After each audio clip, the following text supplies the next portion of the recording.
Hello friends, ಆಹಾರ ವಾಹಿನಿ ಚಾನಲ್ಗೆ ಸ್ವಾಗತ. ತುಂಬ ಸಿಂಪಲ್ಲಾಗಿ ಈಸಿಯಾಗಿ ಕ್ವಿಕ್ಕಾಗಿ ಮಾಡುವ ಪಾಲಕ್ ಹೀರೆಕಾಯಿ ಪಲ್ಯ. ಇದು ತುಂಬಾ ಸುಲಭ ಹಾಗೂ ಈಸಿಯಾಗಿರುತ್ತೆ. ನನ್ನ ಚಾನಲ್ ಸಬ್ಸ್ಕ್ರೈಬ್ ಆಗೋದು ನೋಡ್ತಿದ್ರೆ ಪ್ಲೀಸ್ ಸಬ್ಸ್ಕ್ರೈಬ್ ಮಾಡ್ಕೊಳ್ಳಿ.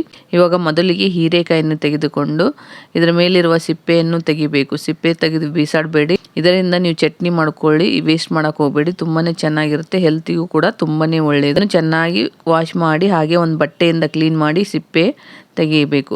ಮೇಲಿರುವ ಇದು ಸ್ಕಿನ್ನನ್ನು ತೆಗೆದು ನೀವು ಅದನ್ನೇ ಒಂದು ಬಟ್ಟಲಲ್ಲಿ ಎತ್ತಿಟ್ಟುಕೊಳ್ಳಿ. ನಿಮಗೆ ಯಾವ ಆಕಾರ ಬೇಕು, ಚಿಕ್ಕದು ಬೇಕಂದರೆ ಚಿಕ್ಕ ತುಂಡುಗಳನ್ನಾಗಿ ಕಟ್ ಮಾಡ್ಕೊಳ್ಳಿ. ಹೀರೆಕಾಯಿ ದಪ್ಪ ಬೇಕಂದರೆ ದಪ್ಪ ಕೂಡ ಮಾಡ್ಕೋಬೋದು. ನೈಸಾಗಿ ಮಾಡಿಕೊಂಡ್ರೆ ಅದು ಏನಂದರೆ ಕರಿಗಿಬಿಡುತ್ತೆ ಬೇಗ. ಸ್ವಲ್ಪ ದಪ್ಪದಾಗಿ ಕಟ್ ಮಾಡ್ಕೊಳ್ಳಿ, ನಿಮ್ಮ ಇಷ್ಟ. ಹೀಗೆ ಕಟ್ ಮಾಡಿಟ್ಟುಕೊಳ್ಳಬೇಕು.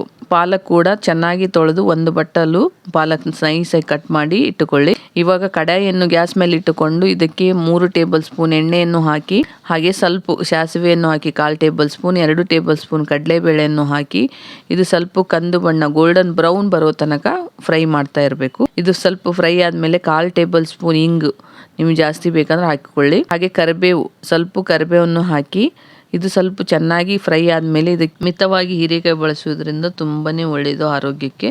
ಇದು ಸ್ವಲ್ಪ ಗೋಲ್ಡನ್ ಬ್ರೌನ್ ಬಂದಮೇಲೆ ಇದಕ್ಕೆ ಒಂದು ಈರುಳ್ಳಿ ನೈಸಾಗಿ ಕಟ್ ಮಾಡಿ ಒಂದು ಈರುಳ್ಳಿಯನ್ನು ಹಾಕಿ ಇದನ್ನು ಕೂಡ ಚೆನ್ನಾಗಿ ಬೇಯಿಸಿಕೊಳ್ಳಬೇಕು. ಗೋಲ್ಡನ್ ಬ್ರೌನ್ ಬರುವ ತನಕ ಹಾಗೆ ಫ್ರೈ ಮಾಡ್ತಾಯಿರಿ. ಇವಾಗ ಒಂದು ಬಟ್ಟಲು ತೊಳೆದು ಕ್ಲೀನ್ ಮಾಡಿ ಕಟ್ ಮಾಡಿ ಇಟ್ಟುಕೊಂಡ ಪಾಲಕ್ ಸೊಪ್ಪು ಒಂದು ಬಟ್ಟಲನ್ನು ಹಾಕಿ ಇದನ್ನು ಕೂಡ ಹಸಿ ವಾಸನೆ ಹೋಗುವ ತನಕ ಫ್ರೈ ಮಾಡ್ತಾ ಇರಬೇಕು. ಹಾಗೆ ರುಚಿಗೆ ತಕ್ಕಷ್ಟು ಉಪ್ಪನ್ನು ಹಾಕಿ ಫಸ್ಟಿಗೆ ಸ್ವಲ್ಪ ಹಾಕಿ ನಿಮಗೆ ಆಮೇಲೆ ಬೇಕಂದರೆ ಪಲ್ಯ ಮಾಡುವ ಕಮ್ಮಿ ಆದರೆ ಬೇಕಂದ್ರೆ ಹಾಕ್ಕೊಳ್ಬೋದು. ಹಾಗೆ ರುಚಿಗೆ ತಕ್ಕಷ್ಟು ಖಾರದ ಪುಡಿ ಅಥವಾ 1 ಟೇಬಲ್ ಸ್ಪೂನ್ ಖಾರದ ಪುಡಿ, 1/4 ಟೇಬಲ್ ಸ್ಪೂನ್ ಅರಿಶಿಣ ಪುಡಿ ಹಾಗೂ 1 ಟೇಬಲ್ ಸ್ಪೂನ್ ಧನಿಯಾ ಹಾಗೂ ಪುಡಿ, ಅರ್ಧ ಟೇಬಲ್ ಸ್ಪೂನಿನಷ್ಟು ಗರಂ ಮಸಾಲ ಮತ್ತು ಸ್ವಲ್ಪ ಜೀರಿಗೆ ಪುಡಿಯನ್ನು ಹಾಕಿ ಹಾಗೆ ಚೆನ್ನಾಗಿ ಮಿಕ್ಸ್ ಮಾಡಿದ ಮೇಲೆ ಕಟ್ ಮಾಡಿಟ್ಟುಕೊಂಡ ಹೀರೆಕಾಯಿಯನ್ನು ಕೂಡ ಹಾಕಿ ಮಸಾಲ ಮಿಕ್ಸ್ ಆಗುವ ತನಕ ಹಾಗೆ ಮಿಕ್ಸ್ ಮಾಡ್ತಾ ಇರಿ. ಇದಕ್ಕೆ ನೀರು 1 ಕಪ್ ನೀರನ್ನು ಹಾಕಿ 1 ಗ್ಲಾಸ್ ನೀರನ್ನು ಹಾಕಿ ಬೇಕಂದರೆ 1.5 ಕಪ್ ಕೂಡ ಹಾಕ್ಕೋಬೋದು. ಬೇಕಂದರೆ ಆಮೇಲೆ ಕೂಡ ನೀವು ಹಾಕ್ಬೋದು. ಕುದಿಲಿಲ್ಲ ಹೀರೆಕಾಯಿ ಅಂದರೆ ಫಸ್ಟ್ 1 ಕಪ್ ಹಾಕಿ ಇದ್ರ ಮೇಲೆ ಹೀರೆಕಾಯಿ ಮೇಲೆ ಸ್ವಲ್ಪ ನೀರಿನ ಅಂಶ ಗೊತ್ತಾಗಬೇಕು, ಮೇಲೆ ನಿಂತಿರಬೇಕು. ಆ ಥರದಲ್ಲಿ ಹಾಕ್ಕೊಂಡ್ರೆ ಪಲ್ಯ ಚೆನ್ನಾಗಿ ಕುದ್ದು ಬರುತ್ತೆ. ಒಂದು ಕ್ಯಾಪನ್ನು ಮುಚ್ಚಿ 4 ರಿಂದ 5 ನಿಮಿಷ ಸಣ್ಣ ಉರಿಯಲ್ಲೇ ಬೇಯಿಸಿ ತುಂಬಾ ಸೂಪರಾಗಿ ಹೀರೆಕಾಯಿ ಪಾಲಕ್ ಪಲ್ಯ ತುಂಬ ಈಸಿಯಾಗಿ ಬರುತ್ತೆ ಫ್ರೆಂಡ್ಸ್. ಇವಾಗ ಕೊತ್ತಂಬರಿ ನಿಮ್ಗೆ ಎಷ್ಟು ಬೇಕೋ ಅಷ್ಟು ಕೊತ್ತಂಬರಿನ ತೊಳೆದು ಕಟ್ ಮಾಡಿ ಹಾಕಿಕೊಳ್ಳಿ ಪಲ್ಯಕ್ಕೆ. ಕೊತ್ತಂಬರಿ ಹಾಕಿದ ಮೇಲೆ ಜಾಸ್ತಿ ಕುದ್ಸಕ್ಕೆ ಹೋಗಬೇಡಿ, ಸ್ವಲ್ಪ 1 ಸೆಕೆಂಡ್ ಬೇಯಿಸಿದರೆ ಸಾಕು, ಟೇಸ್ಟಿಯಾಗಿ ಚೆನ್ನಾಗಿ ಬರುತ್ತೆ.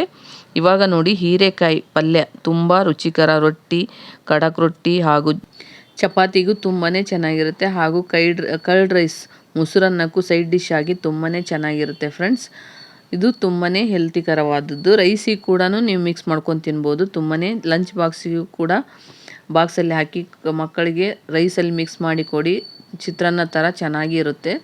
ತುಂಬಾ ಹೆಲ್ತಿಕರವಾದ ಡಿಶ್. ವಾರದಲ್ಲಿ 2-3 ಸರಿ ಆದರೂ ತಿನ್ನಬೇಕು. ತುಂಬ ಹೀರೆಕಾಯಿ ತಿನ್ನೋದ್ರಿಂದ ಫೈಬರ್ ಕಂಟೆಂಟ್ ಕೂಡ ಇರುತ್ತೆ. ಹೀರೆಕಾಯಿ ಬಜ್ಜಿ ಕೂಡ ಚೆನ್ನಾಗಿರುತ್ತೆ ಫ್ರೆಂಡ್ಸ್, ಅದು ಕೂಡ ನೀವು ಮಾಡ್ಕೊಂಡು ಟ್ರೈ ಮಾಡಿ ನೋಡಿ ಫ್ರೆಂಡ್ಸ್. ಹೀರೆಕಾಯಿ ಪಾಲಕ್ ರೆಸಿಪಿ ನಿಮಗೆ ಇಷ್ಟ ಆದರೆ ನಿಮ್ಮ ಫ್ರೆಂಡ್ಸ್ಗೂ ಶೇರ್ ಮಾಡಿ. Thank you to all friends.